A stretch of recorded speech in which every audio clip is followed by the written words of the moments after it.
There's never an easy time to make a hard decision. Never. In grade school, I didn't have any dreams. The only goal my father had for me was to keep me alive, not dead till I reached the age of reason. He didn't know if that was 20, 30, 40, or ever. And I didn't really establish goals other than staying alive because I got in a lot of trouble. When I was in the grammar school, I tried to kill my teacher, amongst other things. I got expelled, not from the school, but from the district. They wouldn't allow me to go to school in the district. And I've been arrested and in jail 5-6 times. But then I went into the military, and that straightened me out and made a man of me. But your father was a policeman. My dad was a high-profile policeman, hard, tough guy. And what did you learn from him? Well, I learned that discipline, focus, honesty. The basic rules. Yep. So there were no dreams when you were young. Mm-mm. So what did you do after school? Got in trouble. Mm-hmm. Like we all do? Yeah, got in trouble. How did you get out? Did awful things. Got in fights, beat up people, hurt people. I was very good at that. Yeah. In that sense, I was a high performer. I could really kick out of people pretty well. You were a fighter. Yeah, correct. So how did you end up in Wall Street? By the grace of God, I lived, went off to the military, entered a private, came out 4 years later, an officer, and I was getting a big award in the military.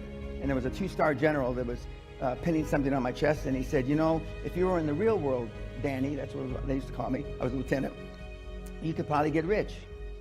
And a light bulb went off over my head. I had never thought of that before. I didn't know how much $1 million was, except for about that same time frame. One of the other young officers inherited $1.4 million, and he was buying all the officers' drinks in the officers' club. And I said, well, why is John buying us all drinks? He says, he just inherited $1 million. And I said, write it down for me. I'm 22 years old. And he put it with the zeros. I go, I didn't know how many zeros $1 million had. And then the general said that if you went out in the real world, Dan, you could probably make a lot of money. I then, within a week, I took action. I reversed my paperwork. I just put in paperwork to be a permanent military forever.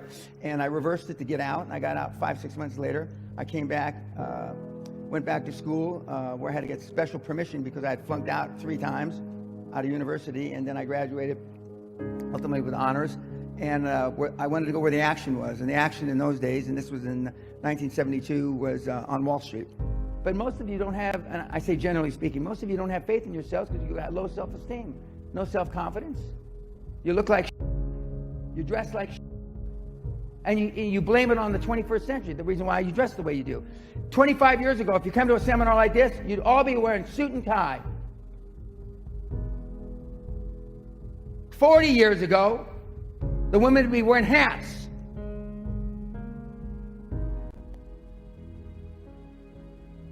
This is my uniform. I don't go to sleep like this, but I mean, this is my uniform. It has been for a long time.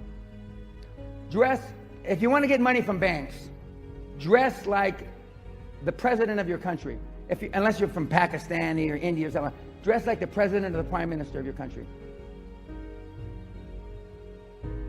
You only have one time to make a first impression, kids. You come in looking like some of you, I wouldn't give you toilet paper.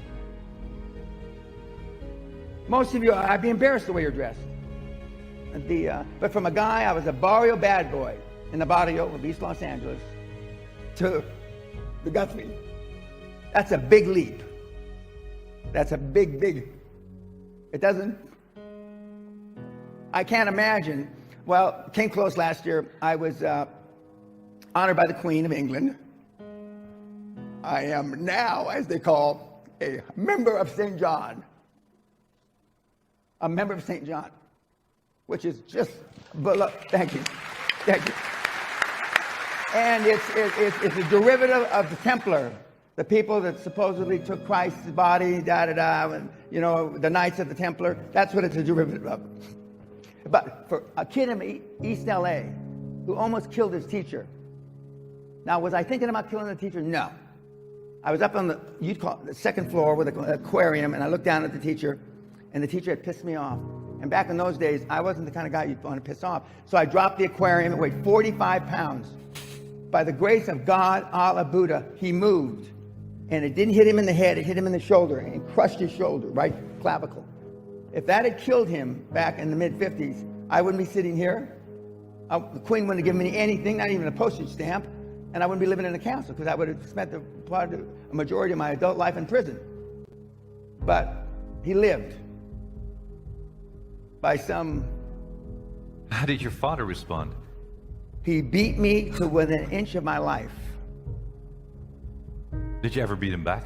I would never even think of hitting my dad.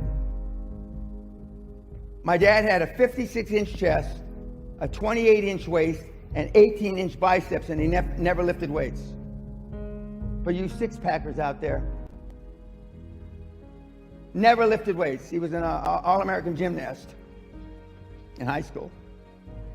I get chills even thinking about hitting him. I mean, he would have killed me. But see, Michael didn't bring me here to make... If I leave here with anybody liking me, I failed. You understand what I'm saying? I failed. I'm not here to be your friend. You want a friend? Go get a dog. I'm here to drag your sorry ass across the goal line, no matter what it takes. And there's no better on the planet than me at doing it, as demonstrated by all the tens of billions I've created. Can you imagine? I'm getting all excited now. Just look at this. Even the sorriest ones in here, I could probably 50 million. And there's a couple of billionaires out there. I got to strain to find one, but I mean, there are. The odds are there's at least 2 or 3 billionaires in this room. To be. Potentially. Yes, sir, potentially. 2 or 3. But would those 2 or 3 make the sacrifices necessary? What is necessary? What's the best advice? How to do it? The best advice is find something you love. Find something that can change 1 billion lives.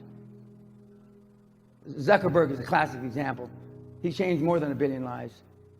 Added value.